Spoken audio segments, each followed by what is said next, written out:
যাহাই ইউনূস তাহাই মমতা।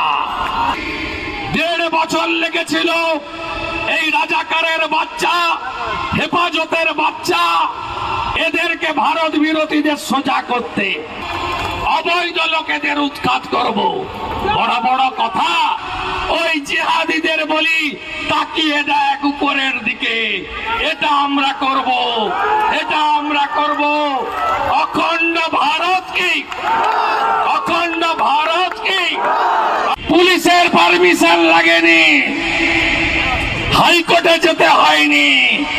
আবার এখানেই 19 তারিখে তোহা সাহেব সভা করবেন, তাকেও হাইকোর্টে যেতে হবে না।